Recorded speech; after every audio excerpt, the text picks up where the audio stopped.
going on, Jerome's? I know that everyone is down and crying in the breast milk because of the last 2 weeks, but whatever, the bye week is on, and the Vikings are 6-6, and it's a whole thing too of, hey, when the Vikings started 0-3 or 1-4, if you said that the Vikings would be 6-6, currently the 6th seed, coming off the bye week, you would have taken it. But that 5-game winning streak in the middle of the season made you feel good for a little bit. But something that's going to make you feel good is a superstar receiver, Justin freaking Jefferson, returning from his hamstring injury.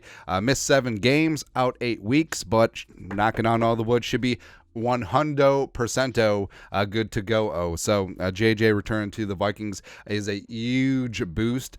So here's 6 things that JJ brings to the Vikes for this stretch run. Number 1, he's the best wide receiver in the NFL. I mean, that's what it comes down to. And I know Tyreek flirting with 2K yards, probably going to get it. Who knows? But the Vikings have missed JJ. So in the 4 games, without Justin Jefferson and Kirk Cousins, so Falcons, Saints, Broncos, and Bears, the Vikings have averaged 214.7 yards per game, which is not good. I mean, that is not a good amount of passing yardage. Now, yes, I understand that Josh Dobbs, part of his weaponry is running the ball, but we haven't seen much of that either. All right, so the Vikings have sorely missed Kirk Cousins, and they've definitely sorely missed Justin freaking Jefferson. And JJ being added back into that mix, he's going to open things up both for himself as well as for others, which we'll get to.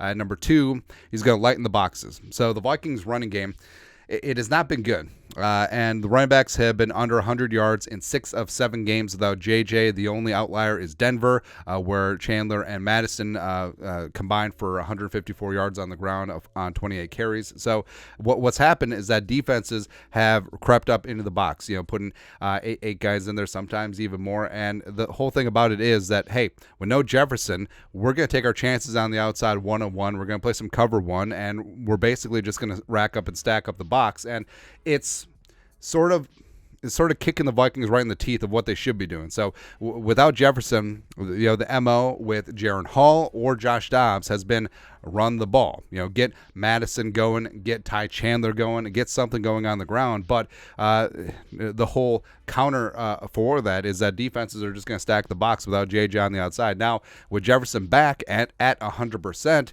that's going to change the calculus quite a bit. So you could see the Vikings having a lot more success against the Raiders, Bengals, Lions, and Packers these last 5 games running the ball because, you're just facing lighter personnel and lighter boxes. There you go. Next up, number 3 thing that Justin Jefferson brings to the Vikings, shifting coverages. So JJ is going to be back, and he's going to be garnering cornerback 1 attention again. He's going to be double covered. He's going to be triple covered. He's going to have all that stuff, and it's going to open everything up for Hockenson over the middle as well as Jordan Addison. And Addison's been fantastic, man, but he operated much better with Justin Jefferson on the field, even though he had a little bit of bump right away once, especially the San Francisco game. But, of course, that was with Kirk Cousins. But last 4 games, not so much. Last 4 games, Addison has been relatively muted. He's been under 69 yards, which is not nice, receiving all 4 games. 0 touchdowns the last 4. Now, yes, part of that could be, Josh Dobbs as well as Jaron Hall.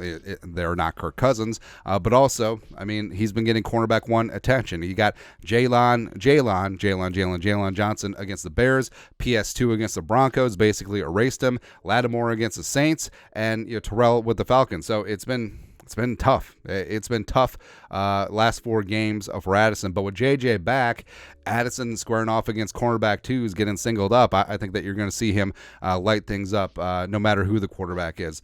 Next up, thing number 4 that Justin Jefferson brings to the Vikings, vertical passing game. So whoever's that quarterback, whether it's Dobbs, whether it's Jaron Hall, whether it's Nick Mullins, the Vikings have to take some shots downfield. And Kevin O'Connell, yes, has to manufacture that, and yes, the offensive line has to block it up, but JJ is a 3-level receiver, and he's going to open things up, taking deep shots with Addison, taking deep shots with JJ and Powell, and Dobbs, so far this season, has only been 6.5 with the Vikings, which is not good. And Kirk's was only 7.5, which is relatively low for him. But the Vikings have to get back to slinging it down the field. They have to open things up, whether even if it's just a threat of it. Again, lightening up these boxes, making the coverage understands that, hey, we're going to take a shot deep and we can hit it. All right. So the Vikings do have to add that back into the repertoire, and JJ certainly brings that. Next up, number 5, the draw 4 wild Uno card. So with all of the scheme and technicality and all that stuff that Kevin O'Connell wants to introduce, at a certain point, like, football is really simple. You have the best receiver in the game, just throw him the ball. And that's what it comes down to. I mean, Kirk Cousins has been fantastic over the last couple seasons with JJ, and he's really integrated into the offense, especially with Kevin O'Connell. But at a certain point, it's just like, F it. 18 is down there somewhere.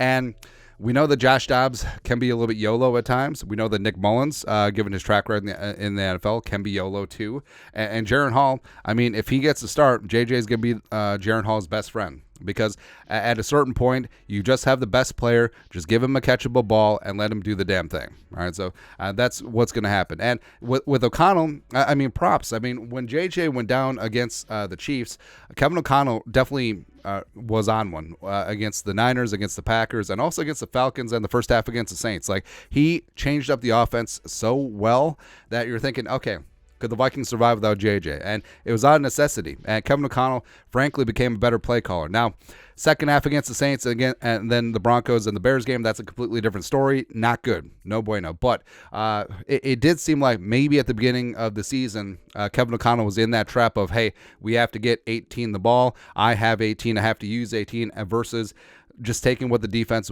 gave him and just being super creative. But hopefully Kevin O'Connell can meld all of that back in with Justin Jefferson back in the lineup. And lastly, number 6, infectious leadership. So the thing about JJ has been great is that, again, a superstar who's been out with an injury could not be traveling with the team, could not be on the sidelines, could not do all that stuff. But JJ, he's been in there with his teammates. He's been getting hyped with his guys pregame. He's been hyping up Josh Dobbs. Here we go, Josh. There we go, Josh.